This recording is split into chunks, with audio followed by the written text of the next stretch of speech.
Hi, Rocky. Thank you for joining me on the podcast. How are you doing? I'm good, thanks, Ethan. How are you, mate? I'm all right, thank you. Thank you for joining me. We've had this planned for a while, and it's good to get into it. Yeah, no, definitely, mate. Yeah, have to bear with me. I'm layered up. I'm in the summer house and it's a bit chilly up here, mate. So I've got my layers on and Yeah. but it means that I'm away from the kids. So bit of peace and quiet, which is nice. Yeah, it's freezing, isn't it? Yeah, man. Really cold. Um, so yeah, like you say, you're in your studio there. That's where you film Soccer PM, your new YouTube channel and podcast. How's it going, and how did it come about? Yeah, it's going all right. It's going well.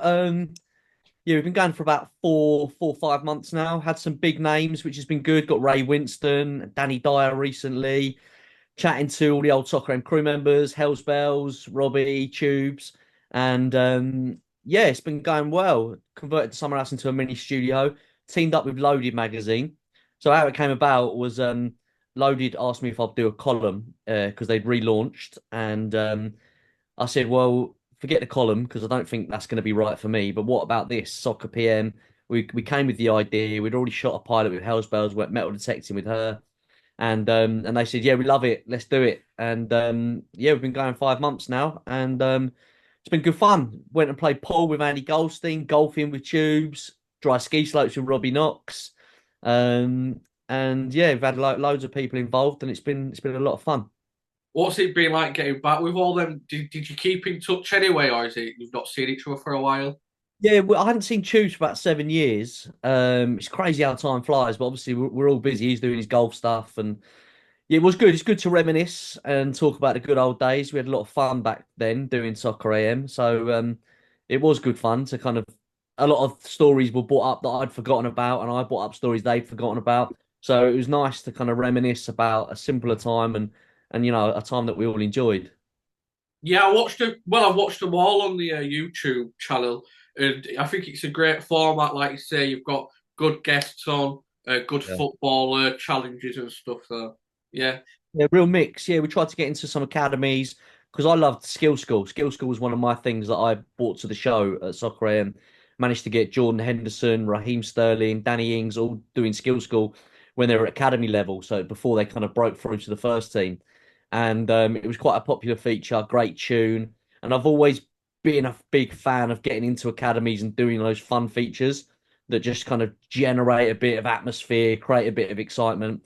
So we did one called Around the Pitch about a glitch where the lads had to work together as a team, keep the ball up all the way around the pitch without dropping it, stick it in the bin, which was good fun. We've got another one potentially coming up, which is called Bottles Gone. And the idea is that it's a water bottle in the middle of the centre circle, and all the lads take a turn to try and knock it over. If you knock it over, you're through, and it's the last man standing. They then have their water bottle replaced with a kid's water bottle for the rest of the week, and ultimately their bottle's gone, bottled it. So yeah, so that's one we're looking forward to doing in a couple of weeks, and and yeah, real mix of content really. Doing the odd quiz here and there. Got into classic football shirts, did a feature with them rather than just having a generic kind of podcast style show, we wanted to kind of try lots of different things and see what works. yeah, it's like a short episode of Soccer AM, really, in it on a Yeah, YouTube. that was it. Yeah, the early ones, the first episodes we did were very much like the Soccer M magazine show style, and they had lots of different like interviews, challenges. But what we realized quite quickly is that that format doesn't really work for YouTube. We wanted to make a TV show for YouTube, but the problem is people like to know exactly what they're getting. And yeah, we found quite quickly that by cutting up the features and putting them out individually, they performed better. So it's just a learning curve for us, really. Yeah, definitely. Yeah. Well, I want to go right back to the start. Really, did you always want to go into media and television? Well, how it came about was I got offered work experience at my school when I was 15, and for the lads that hadn't sorted, or the kids that hadn't sorted out their own work experience, they were giving out work experience placements. And I got given 2 weeks in an ice cream van. And I was like, look, I don't really fancy that. That's not really me. And so I drafted a letter and I sent it off to like Meridian, ITV, Channel 4, Sky, Ginger Production, like loads of them, just saying, can I have work experience? Can I have a week, learning? Because TV was something I was quite interested in. And Sky were the only ones that came back, and they said, "Look, don't normally accept students under the age of 16, but we like your letter. Yeah, I put a picture of myself on it and jazzed it up, put a bit of colour on, used a bit of word art, and they went, "Yeah, look, Rock, James, come in, do 2 weeks, and see how you get on." So I was 15-year-old. I'm in at Sky Sports. I can't believe I'm here. I thought it was going to be like all fun shoots and stuff, but the reality of it was they put me in an edit suite for 2 weeks. So I was just sat watching some guy cut cricket openers and golf, and I was just like, God, this is so boring. Like it was just long days of just watching guys just cut together clips. So I had no real involvement. I wasn't doing anything. I was just kind of fetching tapes and making teas. And it wasn't until the last day of my work experience that I got introduced to Tim and Helen and the Soccer AM team. And I'd watched Soccer AM. It'd only been going for like a couple of years, but I knew of it. And then yeah, Tim was like, "Oh, Rocket," because I went with the name Rocket. I've been called it since I was 6 years old, and I was like, "Oh, hi, I'm Rocket." And then they went, "We're looking for some new ideas for the new season. Have you got any?" Tim said, "We're thinking about diving into Helen's box each week and pulling something out." And I said, "Oh yeah, you could do Helen's big chest." And I came up with a few ideas, and he went, "I like the way you think. Do you want to work with us for the summer for 6 weeks?" And I was like, "Yeah." So extended my work experience for another 6 weeks and kind of helped out on just Soccer AM, making teas and being a bit of a runner. And then it just, I got my first opportunity to perform on screen as Rocket the Work Experience. And I remember it so clearly. Tim used to do a magic trick on the show, and he had this cylinder around his arm, and he had a kind of spike, and he used to stick it through his arm, but it would go through like a tubing that would miss his arm. And he went, obviously, with these tricks, you have to try them out on the work experience. Rocket, we tried it out on you in the week, didn't we? And I had my arm bandaged with a red dot here and a red dot there. And I had to say, "Please, Mr. Lovejoy, not again." That was my line. And then it got quite a fairly good reaction. And Tim went, "I would do that again next week." And then that was it. That was the start of kind of my journey on Soccer AM. And it just evolved, yeah. Were you nervous then when you first started going in front I of a was camera? so nervous. Yeah, I was so nervous. I never lost those nerves either. Even right till the end of my time, I still used to get really nervous. Even though I've been doing it for years and years and years, just because you didn't want to let people down. And also because I died so many times on TV. It's the worst feeling, the most loneliest feeling. Because you've got your lines there. But the problem is when the lights are on and the record button's on, you've got one shot. It's live. There's no retakes. So the amount of times that I'll just fluff my lines and they'd be like, "No, what have you done?" Oh, horrendous. And then like I'd have to go home and see my mum and dad who'd watched it and recorded it, and they'd be like, "Oh, what happened?" Or something. I don't know. Is the one that Horrendous. sticks out to you? There were loads. Oh, there's one. Oh God, it's the worst thing. Uh, I'd forgotten my lines, like, and Tim kept on trying to prompt me, and he prompted me 2 or 3 times. And I kept on messing it up. And he was like, "This is rubbish. This is right." And then he stuttered his words, and I went, "Ah," like that. And it just was silence, and I was like, "Oh no, it's so bad." Yeah, it's bad. Like you But say, it was. Oh, sorry, what were you saying? Sorry. no, I'm just saying, like, it was. That's the thing when you're doing these things because we'd have minimal sleep as well. Because that's not an excuse, but it is a little bit. We would work from Tuesday to Saturday. And as the week went on, the days got longer. So come like Thursday, Friday night, we were working till like 10, 11 o'clock at night.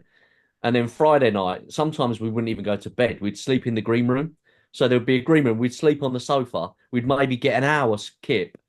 And then it would be like, right, 5 a.m. up in the morning, script rehearsals. So we were just like absolutely exhausted. And then we'd have to go and perform. So your brain was just fried. And but adrenaline just kind of pushed you through, and it was all about the show and getting the atmosphere and creating a good vibe. But then Saturday afternoon, I would just crash. Like I'd have to have a sleep in the afternoon, get back at like 3 o'clock, which is annoying because that's obviously when all the games were kicking off. And I'll try and watch the soccer Saturday and see the results come in, or try and watch the game. But I was just so tired that I'd end up falling asleep and then getting up at like 7 o'clock in the afternoon, and then not being able to sleep at night. So yeah, it's full on workload, but great fun. I've heard you say before it was like really chaotic and stuff on set and behind the scenes and stuff. What was a typical day like on set then? So on set on a Saturday, obviously, like I said, we've been gearing up all for this big show. So everyone's buzzing. We've all got our own responsibilities. Like when I first started, I was props. So I had to sort out all the costumes and the wigs, any prop related content. And then I'd normally have a chat with the guests and go through the scripts as well. But yeah, we'd get in. Obviously, the show changed so much from the time I was there 19 years. So when I started as a 15-year-old, it was a 4 hour long show.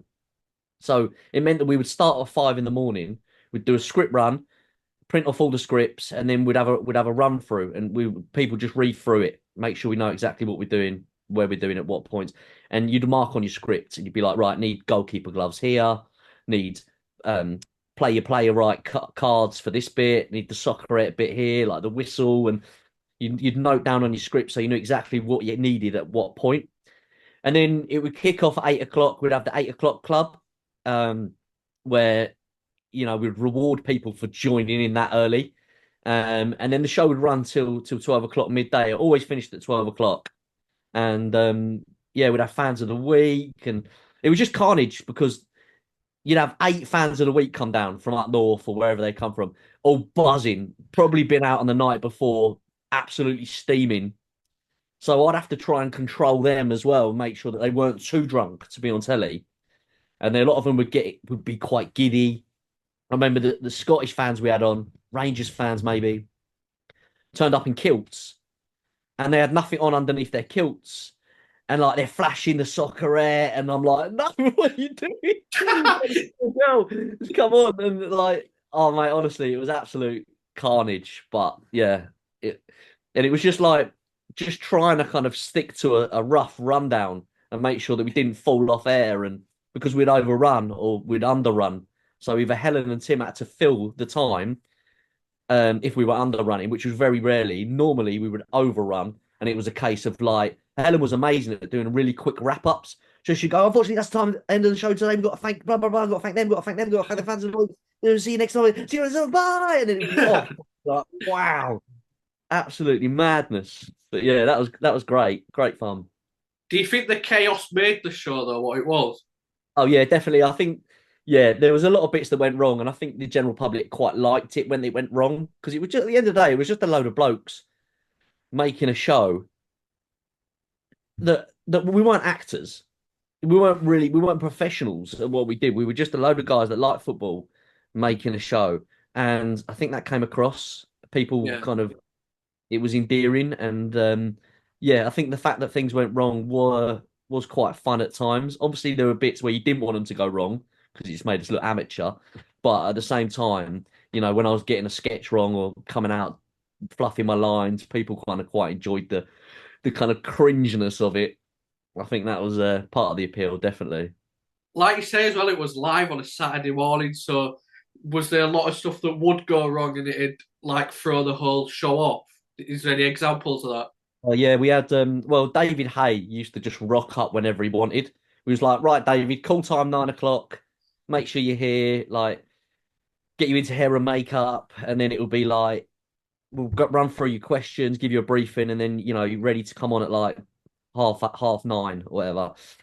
And then he'd rock up at like quarter to 11. And we'd be like, no, David, like we've had the whole show structured around you. We've had gags, we'd had like VTs. So as the show's rolling, still no sign of David Hay. Okay, let's move. Let's put Rio Ferdinand's teammates in instead, and let's do that. And then it was just trying to kind of. We always had backup VTs in the gallery, so stuff that wasn't necessarily kind of scheduled for the show, but it was like, right, what are we going to do? Still no sign of David Hay. We've got a 10-minute gap to fill. I don't know. Let's ask our guests that we do have some more questions. Maybe get back into the fans and ask them some questions. Let's run another VT. And then David Hay would rock up and we'd be like, "Mate, where have you been?" And he'd be like, yeah, just kind of come when I come. I'm like, okay. It was a key part of like a lot of football fans Saturday mornings. Where was the moment you knew it was like a massive show? I don't know, because it was a bit of a gradual burn, like it kind of it built up over time. I don't think there was like one moment where I thought, wow, this is really taken off.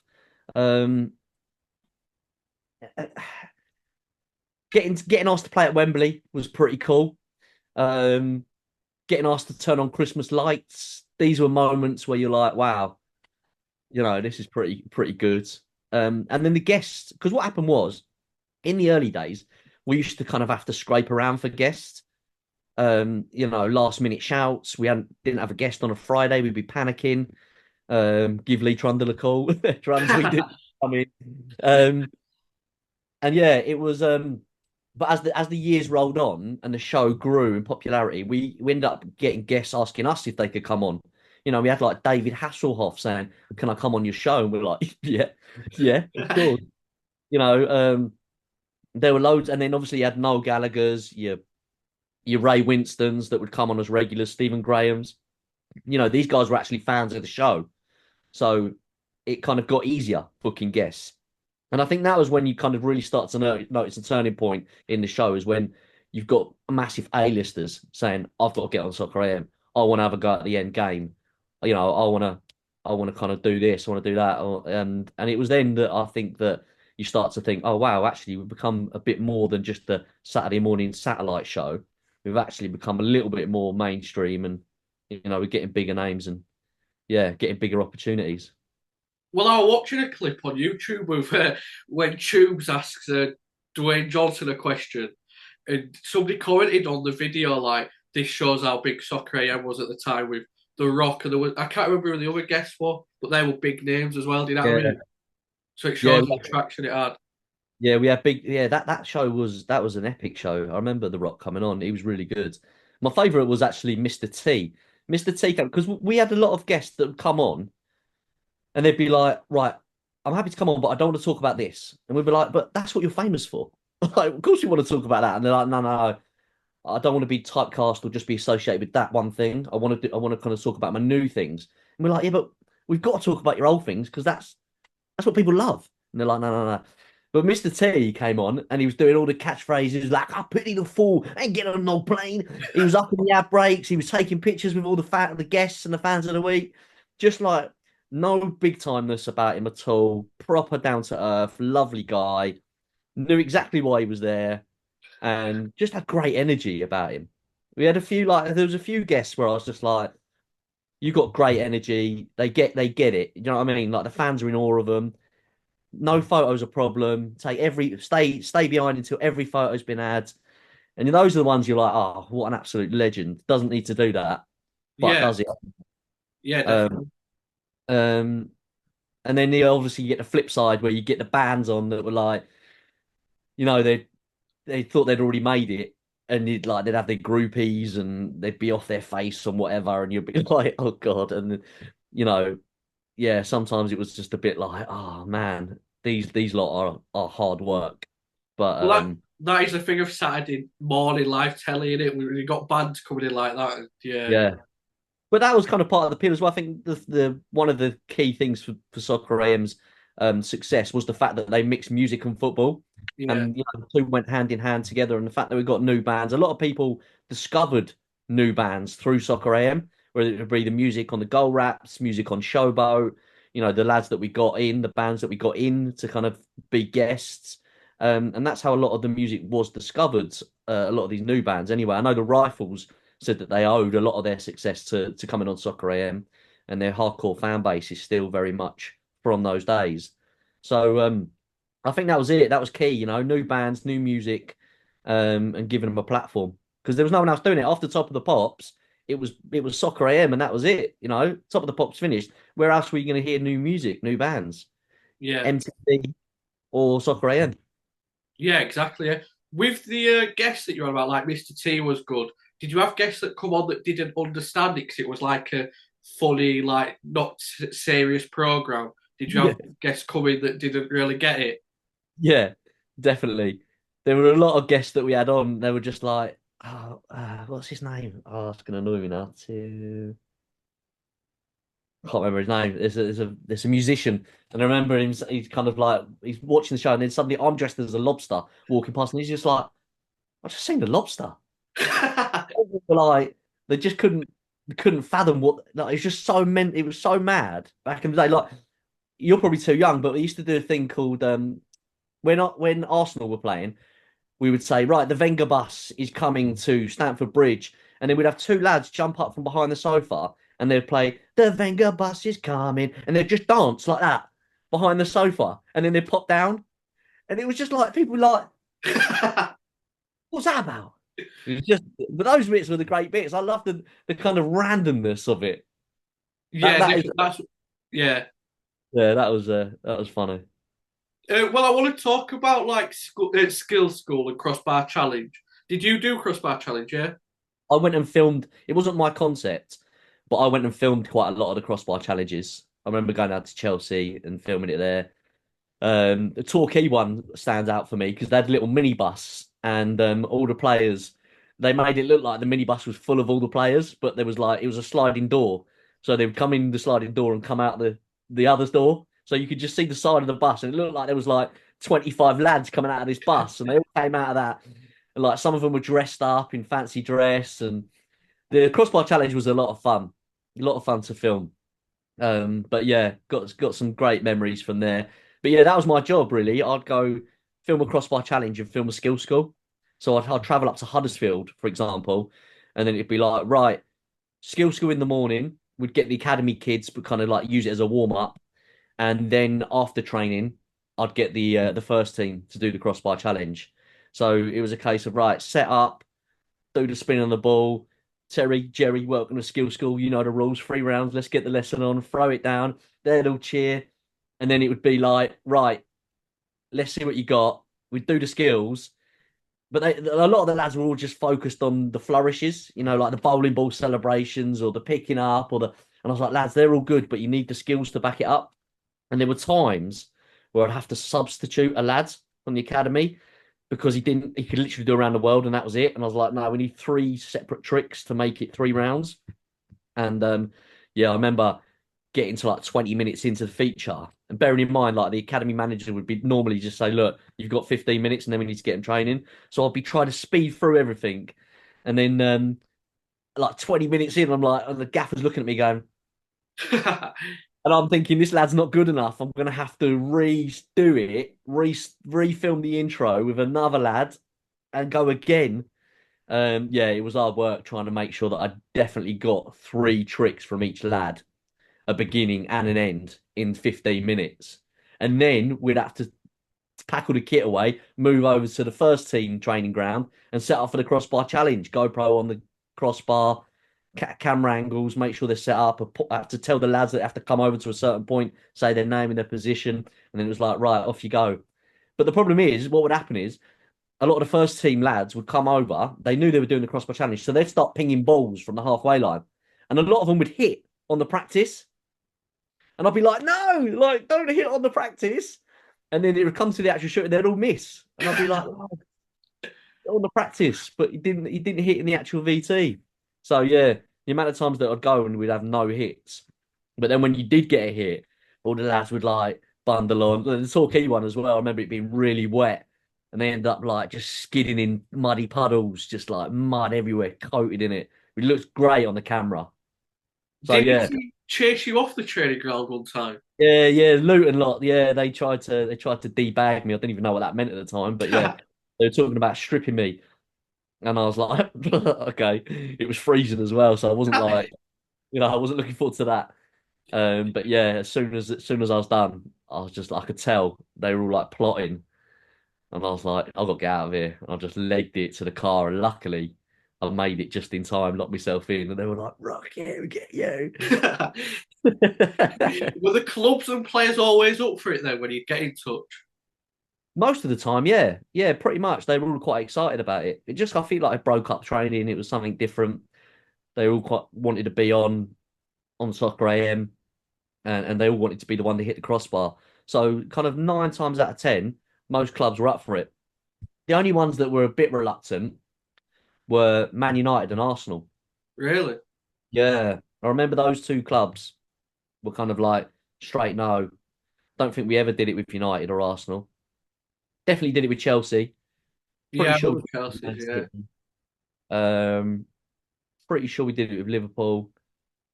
But yeah, those 2 clubs never fancied it for some reason. I think it's Wolves that holds the record for the most crossbars. I read somewhere. Yeah, did they like 6 or 7? Six, I think. Yeah, yeah. Yeah, that's unbelievable. There were a player as well that got hit it 3 times for 3 different clubs. Like I can't remember who it was. Grant Summer. Really? Not Grant Holt, was it? That was No, it was Bright. Grant Hall. Oh, I can't remember his name. I read it somewhere. That's pretty much. I think 3 different clubs. Yeah, that's unbelievable. That is unbelievable. He must have 3 T-shirts, 3 Crossbar Challenge T-shirts. What were your favourite to film then? Skill School, was that like your I did, favourite bit? yeah, I did enjoy doing Skill School. Skill School was good fun, just because all the lads were buzzing when I turned up, and it was just a really good vibe. And to go in and all these young kids, and they were just like really excited, and they were like had all these ideas, and yeah, it was just good fun, and the energy was great. Um, Most of the time I had to try and calm them down. I was like, lads, it's too much. Like you're being too crazy. Like let's just calm it down a little bit and be crazy at the right moments. Um, but yeah, they I really enjoyed filming those. A lot of Well, there's fun. players like Henderson and Sterling, isn't there, that did it back in the day. Yeah, yeah, those boys did it. Danny Ings did it. There were a few others that went on to be pros as well. But not, but majority of the lads that did the skill school didn't end up making it because I remember one of the managers saying like, because I went back a year later to one of the clubs and they went, no, no, we ended up releasing them. And I was like, oh, right. And they went, yeah, they had all the skills, but they couldn't play football or they didn't have enough ability playing football. So it just goes to show, just because you've got the tricks in your locker doesn't mean that you're a good player. Yeah. But on the flip side, you get someone like Jordan Henderson and Raheem Sterling that can do both, play football and got the tricks. What would happen then? Would you randomly pick the lads, or would they have decided before you got there? I would let them choose because generally, like they would know who had the skills and who wouldn't. Um, Sometimes what I would do is if no one was putting themselves forward, I would say, right, everyone grab a ball and just do some skill and just do some keepy uppies and throw in a few tricks. And then what would happen is the ones that could do it would generally want to do it if they once they've got a ball and everyone else is having a go, and then I could pick them out and go, that was really good. You're a potential contender. But most of the time, I would say, look, who's got the skills, lads? Who's got the skills? Who's got a bit about them? Who's got something in their locker? And then all the lads would be like, Jimmy's got the skills. And Jimmy'd be like, no, I'm not doing it. I'm not doing it. And I'd be like, come on, Jimmy, let's see what you got, mate. And then after a bit of warming up, you'd start to see what they got. But yeah, there were times where I went and the boys just had nothing. There was no lads that had any skills, and I'd be like, oh no, how am I going to make this entertaining? Like there were 3 tricks I had to ban in the end because the boys end up doing the same tricks. I had to ban ball on the back of the head press ups because I was like, we're seeing it every week. And what they would try and do is they would catch the ball on the back of the neck, do press ups, and then try and take their shirt off while it was still on. Like that's pretty cool. But yeah, we were seeing that every week. Around the world, I was like, look, that really that doesn't count as a one round or just around the world. That's got to be Yeah. part of the trick. So if you do around the world, great, but then you got to kind of catch it in the back of your leg and pop it out or something. And then what was the other one that I banned?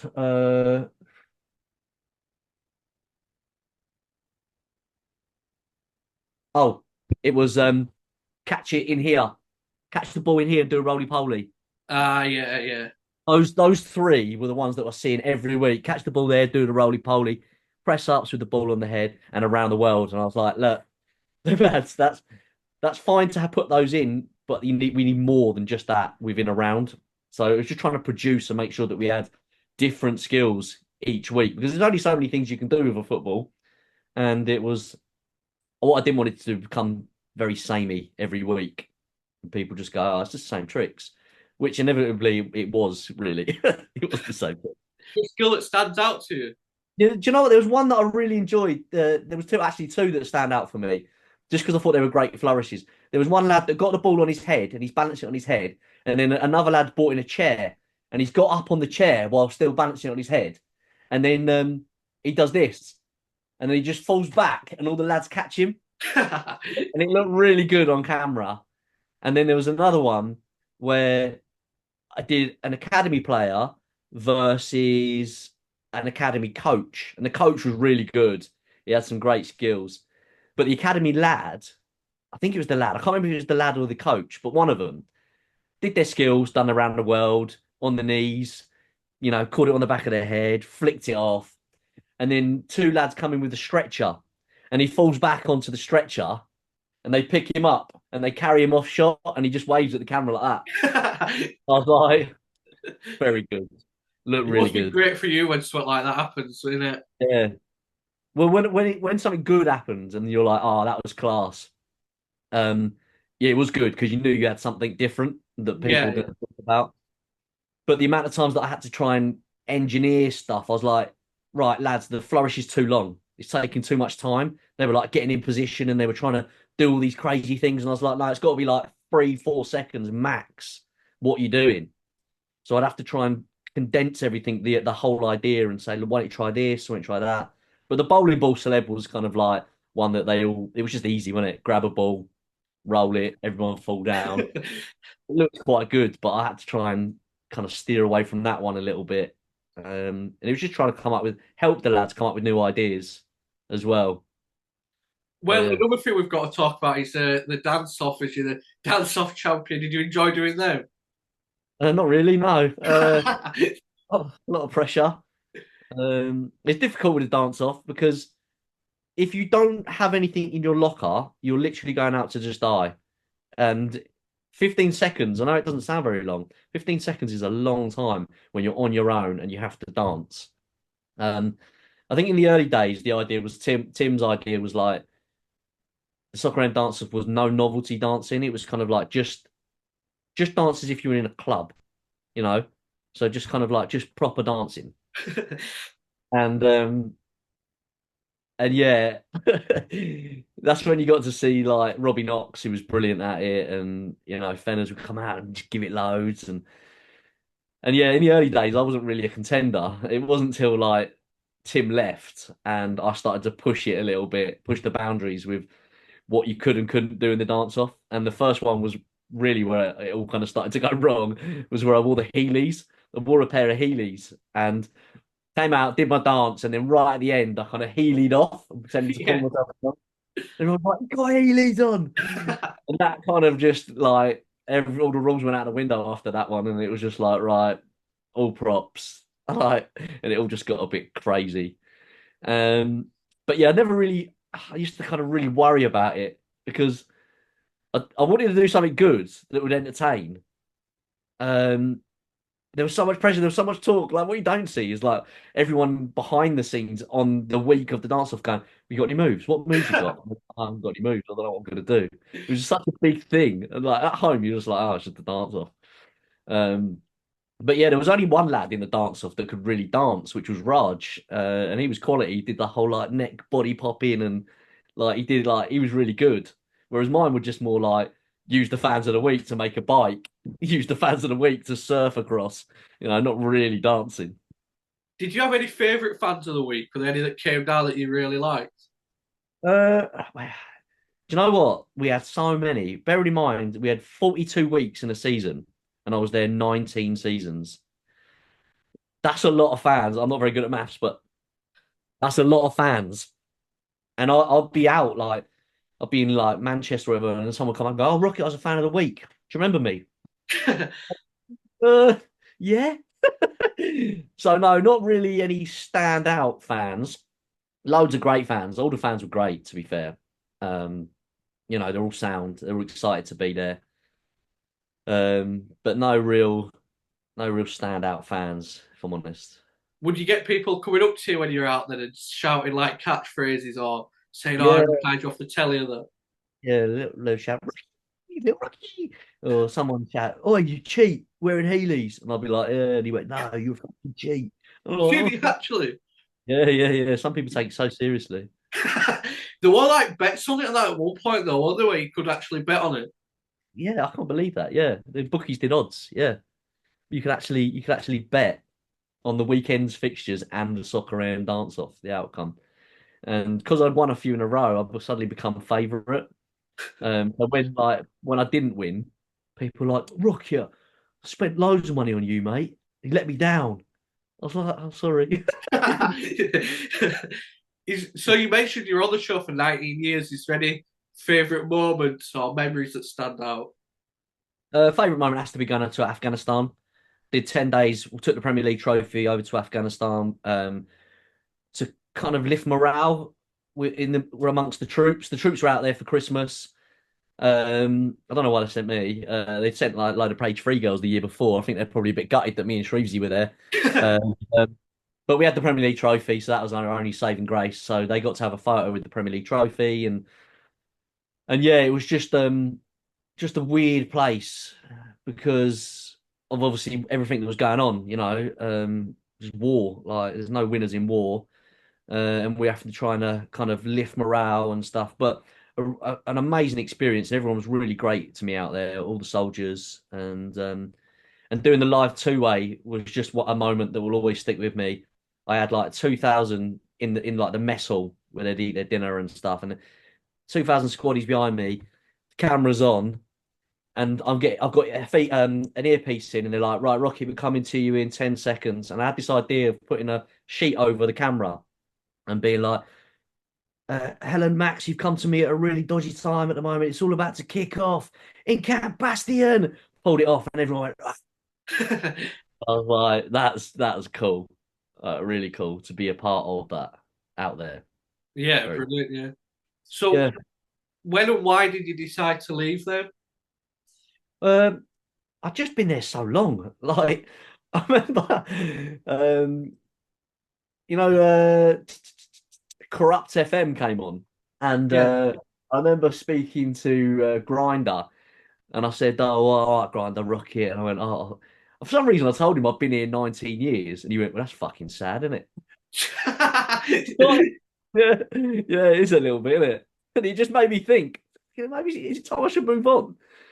So that was quite funny. But yeah, just I've become a part of the furniture, and I really wanted to put into practice what I'd learned over the 19 years, like producing shoots and interviews, and how to kind of make a show. Because there's a lot of work that goes into making an entertainment show, and I was just at that point where you know, Helen had left, and for me, Helen was Soccer AM. She was the backbone of she was what made the show what it was after Tim had left. And when Helen left, I was like, don't know if this is the same show now. Yeah. It just felt like it was missing something, and it just felt like it was perfect time for me to try and kind of go into the real world and see what I could do out there. And I joined Joe Media and became like their head of football at Joe Media, producing shows. And then left Joe and went to Give Me Sport, who were like the largest Facebook. So I was doing social content, and then went to a company called Mola, which is like Indonesian Netflix, and now I'm producing my own stuff. So got lots of little gigs going on, and yeah, it's exciting. Was it hard to leave though? Because it had been a big part of your life, really, hadn't it? Massive part of my life. Yeah, I grew up. Like obviously, I was a kid when I started, and I grew Yeah. up on the show. So it's a huge part of my life, and I'll always be very grateful for that opportunity. Um, and yeah, I do miss it. Like you can't beat the atmosphere on a Saturday morning, that excitement, the adrenaline, sleep deprived, but everyone's up, and let's make it a good show. We put all this work in for the whole week, editing VTs, booking guests, writing script, doing sketches. This is it. This is our match day. Let's make it the best show we possibly can. So we're all kind of getting the crowd up. We're all kind of like coming together. And the great thing is there were kind of VTs going on that you hadn't seen because someone else had edited them, and you were like, "Oh, mate," and you'd be kind of congratulating each other, going, "That was really like Tubes' question." You'd go and interview her, and maybe we hadn't seen it because I was working on it in the edit suite doing something else, and then you'd watch it on the show as it went out, and you'd be like, "Mate, that was well good." And then everyone would kind of be going, "That was really funny," and like championing each other and bigging each other up, and it was just a great feeling to be a part of something like that, where everyone's bringing like great content and then you're putting it out. And the great thing is you get like lovely feedback as well, or not sometimes. But on the socials, you'd be like, "Oh, really, that was really funny," or that died. And later on, when we had that window into the general public, you kind of get people's reactions. And there would always be one moment where someone came up to me and went, Rocket, I've been really, really down for the last 3 months or whatever. And he went, I stuck Soccer AM on, and it just lifted my whole spirit, and I just forgot about all my troubles. And I just, you know what I mean? It just made me like smile for those 2 or 3 hours. And I was like, that's so nice to hear that, because you don't see that side of things, the difference that you're making through making good content and entertaining people. So when you do hear it, it's like, oh, fucking hell, all those sleep deprived nights and those long hours, it is worth it in the end. Did you think we finished last year? Did you think that was inevitable? I think it's just the world that we live in now. Everything's online, everything's social. It was quite an expensive show to put together when you kind of take into account the studio costs, the cameras, the lights, the sound, directors, vision operators, all these people that play a part in putting together a show like that. It mounts up. And then when you've got YouTubers just sat in front of one camera getting 100,000, 200,000 views, you got to weigh it up. So it was always going to happen. I still feel like it was a good show, but it was it's just it's just the YouTube world just taken over. I was going to say, do you think social media did have a part in it? Because, like Third Eye, when you'd see someone in the crowd or whatever, you'd see that on social media now through the week before that's on air. Do you know what I mean? Exactly, it kind of killed us a little bit because everyone had seen it before our show. So like you say, if there was someone in the Chelsea stands brushing their teeth, you'd be like, "That's great, Third Eye." It'd have been everywhere, and everyone would have seen it. So that definitely, and the same as Showboat. All the skills. If there Yeah. was a good skill in the game, it'd have been clipped up and shared on social, and everyone would have seen it. So those elements where we were bringing those to the table for the first time slowly disappeared. So then what you're left with? You're left with guest interviews, academy football features, like the drill, and then end game. And it's not really kind of missing the essence of what it was all about. Well, that's So what you mentioned. You worked at Joe. They do that, don't they? Like if something's happened in a game or a full time result or something, they put it on straight away, don't they? yeah, it all goes out. I mean, everyone's doing it now. Everyone wants to be the first to put out a clip and get it shared. So yeah, so that magazine style show, I'm not sure whether we will see that again. I think everything's kind of more concise and just like it does what it says on the tin. This is what we're doing. This is everyone wants to know what the beginning is and what the end. They don't want like little bite-sized features because the attention span's not there, you Yeah, know. yeah. But it wouldn't, So a 4 hour program won't work now, would it really? it doesn't work. What's it been like with Soccer PM then? Has it been hard choosing what to put in and not and what to leave out and stuff like that? Um, yeah, it's difficult because you know, I wanted to make a pro soccer AM show. So like chatting to old fans, old guests, old crew members, um, and just kind of reminiscing really. I think the hardest thing for us is kind of getting out there, getting exposure. We've got um we've got an old boxing channel that Loaded bought, and they were like, well, why don't you use this as a platform? You got some numbers to get views, but ultimately it's the wrong audience. So the algorithms killed us a little bit. I think the content's good and the interviews seem strong, and we enjoy making them. But I don't know whether yeah, I don't know. It's difficult. Maybe it's just too far gone now. The problem is we're trying to appeal to kind of 40-year-olds, really. I'm 42 in January. So and I was 15 when I started. So if you think about it, most of the people that watched Soccer M in the early days would be in their 50s, 60s now. They're not living on YouTube. They're still watching terrestrial telly. So, it's very much a young man's game on the YouTube channel. So might have to change our approach a little bit and kind of go back into more doing academy features or soccer PM was always just kind of going to be a launch pad for creating new content and getting the likes of Danny Dyer to kind of chat about his favorite FA Cup memories and the fact that Jared's just proposed to Danny's daughter and having those conversations and he's wearing gold boots to play in his charity match and just kind of talking about his new film and just things like that are the angle that we're probably going to go down more than just reminiscing about Soccer AM now. So Soccer AM was always going to be the theme to start with, and then the idea is that we just branch off and go in different directions as it evolves.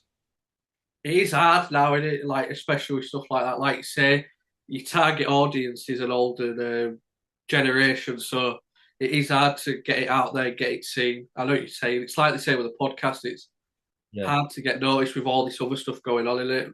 Noise, yeah, you got to really try and break through and deliver something that someone else isn't doing, which is what I thought we were going to do. Um, but yeah, not sure. We'll see. I have watched, like I say, I've watched the episodes. I think they're brilliant, the format and stuff. But like, it's just getting it out there, isn't it? Like we keep saying, the algorithm and stuff. Yeah, I feel like the early ones that we did are definitely more like for TV formats. I feel like it would have worked as a TV show. Um, and now we've kind of changed our approach and we're just doing like individual interviews with celebrities and old crew members. So yeah, don't know. We'll see how it goes. But I'm enjoying it anyway. Yeah, Having a that's good. the main thing, innit? If you're enjoying it, that's all that matters, isn't it? But you've got a bit of competition, haven't you, with Tim Lovejoy and Helen? They've started their own podcast. Yeah, Soccer A to Z. Yeah, they're doing well. A lot of good stuff going on there. It's great watching actually because it's a lot of memories that I was involved in and remember well. But yeah, had a good chat with Hells Bells. We went metal detecting. But yeah, they seem to be doing their thing. Theirs is more formulaic. Theirs is more kind of a proper podcast where it's like, working their way through the alphabets and telling funny stories as they do it. Whereas ours is a little bit more gun ho, where it's like, we'll do an academy feature, we'll do that. So maybe we need to be a bit more structured. But yeah, both good. I'm enjoying their stuff. Well, if there's anything I can do to help you out with the channel and stuff, let me know because I do really enjoy your content. So, Cheers, Ethan. Appreciate that, mate. and Yeah. also, what is coming up for the channel? Then, what episodes have you already recorded? You mentioned you've done one with Helen. Yeah, we've done one with Helen. We're just trying to get some old crew members on. So we've got Ricky Hatton coming on today. So we're having a chat with Ricky Hatton later. I've got Dave Morgan, who I used to do Hairy Strikers with. How weird, the one. I'm blind, Deck. I'm blind. He's going to come and have a chat. Then we've got Johnny Nelson, we've already shot with, who talks about YouTube boxing and, the upcoming Tyson fight. And yeah, we're just going to just see who we can get, really, other big names. Hoping to get a couple of big YouTubers to do a little bit. Had Bateson on recently, the big FIFA YouTuber. Um, Oh yeah, so so yeah, so we're just trying lots of different things, seeing what generates the views and what people want to watch from this platform. yeah, nice one. Yeah. Well, thank you for joining me, Rocky. It's been great to speak to you. And I wish you all the best with the soccer PM. You too, mate. Keep up the great work. Thank you. See you in a bit. See you, mate. Bye, mate. Nice one. Cheers.